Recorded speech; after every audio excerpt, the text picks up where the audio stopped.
Hello and welcome to the Foggy Mountain Press's audiobook series. I am Grace Edgewood, author of the Fog Saga, and I'm glad to welcome you into Book 1, Cole Magnus. Today we're going to dive headfirst into Chapter 2, Back Alley Charades.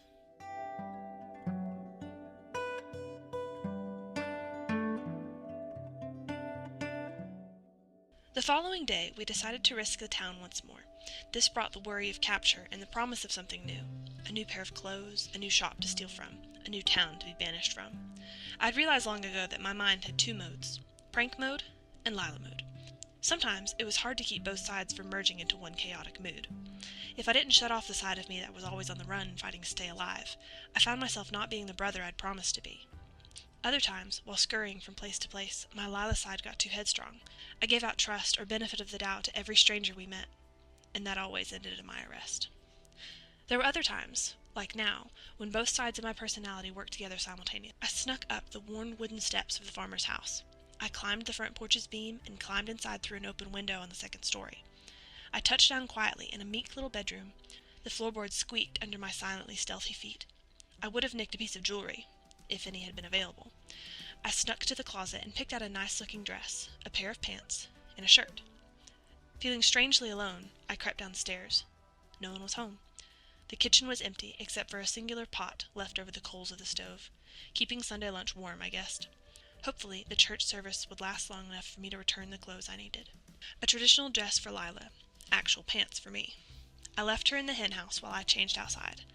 I sat down to untie the cord that I had around the base of my current pants. The edges were ragged and worn, but the rope kept them tight against my legs. The new pants were crisp and unknown to me. It was strange, feeling the extra material brushed by my ankles.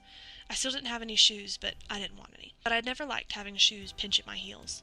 The shirt was still too big, so I tucked it in at the tails and walked over to the water trough. I certainly looked different. I ran my fingers through my hair, trying to calm the beast. I heard Lyla giggle behind me. I turned around. She smiled and twirled the edges of her skirt. Her tall, weather-worn boots peeked out from underneath the frill. Her smile granted me a glimpse of her joy in this moment. I smiled back at her and extended my hand. "My lady," I said, bowing. I slipped into a fake accent. "Don't you look ravishing this evening?" She did the same. She rolled her eyes and took my hand. "You're too kind, my lord." My smile fell slightly. She really did look fantastic. This is the life she should have had. She should have been in school and complained about her teacher. Casual dresses like this shouldn't have awed her. I wished vainly I could give her everything she's missed out on. I wish she had a best friend she could giggle with. I wish she had a house to go home to, and parents who supported her. I would give anything to see her happily installed in that life. I would hand it over without batting an eye. But my hopes didn't change anything. I twirled Lyla around and watched her gleefully smile. "Alrighty, ma'am, let's get moving." She smiled and started turning back to town. I smiled and chased after her as well. She may not have had an ordinary childhood, but we had each other at least. I had her to be my whole world, and she had me for protection. I sincerely enjoyed running through the open fields barefoot. I loved the feeling of the soil squished beneath my feet and the grass brushing my ankles. I especially loved watching her pause to pick the buttercups that poked their shy heads out of the snow. She stopped to twirl amid the tall corn stalks. We reached the town sweaty and panting. We did our best to blend in with the other children gallivanting about while the church bells released the sermon. I had a little money left in my pocket, so we began gathering the things we might need before moving on. Another cloak, a used pack, another flask for water, some matches. Finally, we started rummaging through the trash outside of the seamstress's shop. I could easily slip inside and steal a needle if I needed, but we were looking for extra material. The word tasted sour in my mouth. Extra. We'd never had anything extra. We barely broke even most of the time. Everyone here seemed to have no problem with throwing out 2 small shoes or a yard of fabric that no one had used. Didn't they realize that people needed their spare? Lyla emerged from a bin, smiling. She brandished a length of blue material just long enough for a patch or two. She ran up to me, rubbing her fingers over it appreciatively. "Isn't it pretty?" she asked. I smiled. The fabric had little doves soaring across the length of it, and the blue matched Lila's eyes. Something crunched at the head of the alley. I sidestepped in front of Lyla to get a different angle, and ducked as quickly as I could. I pushed Lyla towards the brick wall, pressing her against the bins in hope of keeping her out of sight. I would have loved to remain hidden with her, but I knew the men in black had already seen me. I stood again, pretending to have dropped something. As I rose, I tucked the invisible something into my pants pocket. I took a few steps forward, keeping the space between the 2 bins covered. I had a degrading question on my lips, but I barely got turned around. They were on me faster than I could blink. Someone hit the back of my knees hard, and I tasted the dirt of the alley. I rolled over as quickly as I could to get a swing at whoever had hit me. He punched me repeatedly before throwing me back against the ground. He ripped the cloak from my throat, leaving me grasping in the dirt. I tasted blood. My right ear rang painfully loud, and I blinked the stars from my eyes. I seemed to be moving in slow motion. I grabbed the bin to help me stand and turned to throw a punch, but instead, I froze. He had Lyla pinned beneath him. One fist held her throat. The other enormously huge hand held both of her fists. His knee kept her legs pinned down so she could not kick him. All the fight drained from me. I slowly lowered my fists. "Please," I begged. "Please, leave her be." The man grinned. He began squeezing. Lyla tried to scream, but he cut her off. She squirmed under him. She tried to fight back, but he didn't act like it made a difference. "No!" I yelled, jumping forward. "No, take me! Leave her!" I pushed at him, clawed at his face, shoved him with all of my body weight. I punched him anywhere I could reach, but nothing fazed him. "Please, I'll do anything you want. I have a little money. You can have all of it. I'll admit to any crime across any kingdom. I'll arrest myself, but please, save the innocent." The man snorted. "Innocent? I've been told you're a fate worse than death. She hasn't done anything wrong." Her lips were blue. Her face was pale. "Somebody help us!" I screamed. But his other 3 accomplices guarded the mouth of the alleyway. As if anyone was decent enough to help a street rat like me. I continued clawing and pushing the man. I did everything I could, but he was nearly triple my size. A shadow passed over me. I was afraid to look. Perhaps it was another thug coming to remove me from the situation. Maybe a hugely irrelevant bird had passed overhead. Out of the corner of my eye, I saw a person in a billowing traveling cloak. He stared intently at Lyla's assailant. My mouth went dry. Were the gang and the strange man a team? I couldn't fight off one man, let alone 2. The cloak hid any identifying characteristics, but he seemed much smaller than the thug. The man began mumbling something in a rhythm under his breath. The trampled weeds beneath the thug's feet began to multiply. I took a step back, wary of whatever magic possessed them. Somehow they evaded Lyla. She didn't get a single scratch from the thorns creeping up the man's legs. The man called out in pain and let go of Lyla. I pulled her up and held her tightly. Her eyes rolled back in her head as she coughed and gagged in my arms. I turned her face toward the wall of the alley.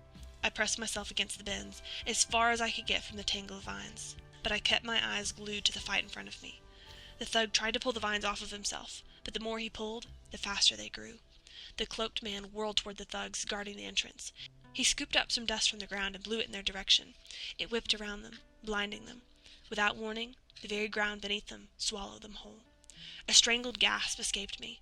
I scooped up Lyla and ran out of the alleyway. I barreled past the cloaked man and into the land of the living. He silently watched me go. I saw his hand flick toward the thug. The vines tightened quickly, and a sickening snap echoed from the alley. "Cole," she wheezed. "Don't worry," I said between my breaths as my feet pounded into the square. "We're getting out of here." I turned down another broad street, hoping the bustling people would camouflage our escape. I stole a glance behind me. There were more men in the back following us. Before I could turn around, I ran into someone. I started to apologize, but it was another thug. I turned to run, but he was quicker than I was. He ripped Lyla from my grip. "No!" I yelled. He shook her, causing her hair to fly violently as her head whipped against his strength. "Stop it!" I screamed. I punched the man repeatedly, clawing at him, trying to get Lyla back. I didn't see the man I was hitting. All I could see was Lyla. Someone hit me over the back of the head, and for an instant, I lost control of my body. I fell into the dirt like a lifeless sack of potatoes. I blinked hard, trying to clear the stars from my eyes. My head throbbed, and I tried to gain enough sense to stand. "Cole!" Lyla screamed. She doubled her efforts to escape. "Quit thrashing!" the thug told her. The man wasn't as strong as the last one. Lyla kicked and squirmed and finally began to get loose. As he tried to grab her again, she pushed away, hitting the brick wall of the alleyway. There was a sickening thud, and Lyla was still. "Lyla!" I screamed. I took a deep breath, feeling the rage fill me. I felt dizzy from standing so quickly, but I had to get Lyla out of here. Something in me snapped. A strength I'd never felt surged through me. I tore into the man who'd thrown her, punching and pounding until he was a bleeding mess. All of the men were facing me, snarling and popping their knuckles. I picked up a broken piece of glass in one hand and a sharp stick in the other. The men readied their knives, fists, and all the other weapons that I clearly did not have. I took a deep breath and charged, howling my battle cry. The men ran at me silently, as they had obviously been trained. Before I touched any of them, a commanding voice boomed from the entrance of the alleyway. "Stop!" the voice ordered. We all froze. Even though I know I shouldn't have, I turned to see who could command such a presence that even the mercenaries obeyed. It was the man who had stopped the thugs in the seamstress's alleyway. Why were there so many people fighting over us? A wood plank struck the back of my head, and I got a boot to the back of my knee. My eyes rolled back in my head as I hit the ground. I fought to keep my eyes open, but my head pounded me into a haze. I coughed up a splatter of blood onto the dirt and blinked hard, trying to get my bearings again. I clawed my way toward Lyla, afraid to touch her. What if I hurt her more? My fingers brushed her shirt. I fingered her hair for a moment before brushing it away from her face. I saw a shiver of movement. Her eyes fluttered, and her face contorted in pain. I looked away from Lyla and saw the hooded man leap past us, cloak billowing in an impossibly strong wind. He summoned the fire from an apartment kitchen nearby and covered a man with it. Water came from deep underground and smothered another man. A gust of wind threw 2 men over a building. Finally, the last man was swallowed by the very earth he stood on. It all happened so fast.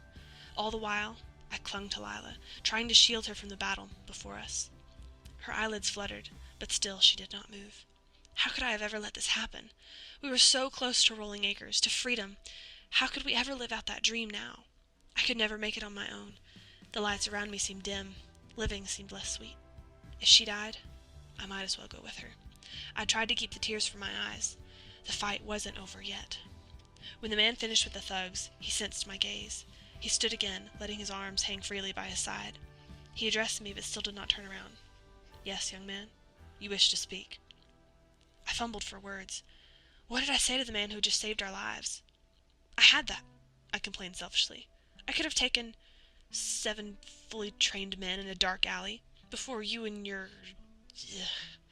I moved my hands to the man-tad while causing the stream of events. "Before you won the fight." His silence was more frightening than the fight was. The only move he made was to glance at me over his shoulder. Taunting a hooded magician wasn't the noblest way to die.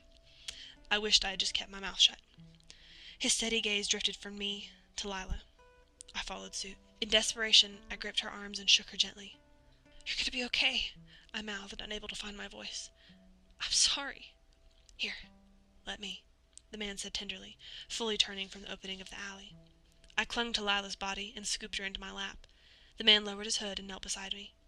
"Just let me help." His face relayed a kindness that his previous actions did not portray.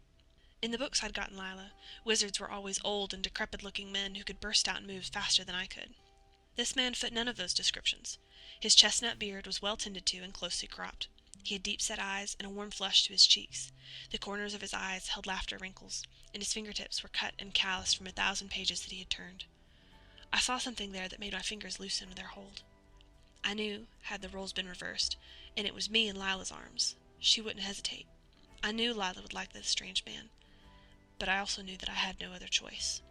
What could I do to help her? I was useless in this situation. I nodded at him, and he smiled kindly, and then scooped up a little bit of the dirt from beside me and found the dirt in his pocket. He mixed them together and blew it towards us. The world melted into nothing but dark and brown. I squeezed my eyes shut and kept my hand firmly in Lila's. We weren't trapped in the whirling storm for long, but it was long enough for every fiber of my being to convince me that I had made a colossal mistake. This was the consequence of letting the part of me that trusted too much take the lead. I'm not sure how, but when I opened my eyes again, I was sitting in the shadow of a large cottage. The rough-hewn stones that made up the outer walls told stories of long nights and hard rains. The roof looked sturdy and well tended to. Spring had come early here. Around me, blooms of all colors imaginable filled the air with the smell of Eden. Small windows with crisscrossing grids were swung wide to allow the prowling breeze inside. The heavy wooden door was rounded on top and wide open.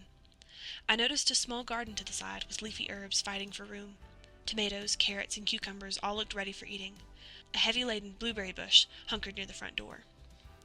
I patted myself down, praying I was still alive. I squeezed Lila's hand. Her face grimaced.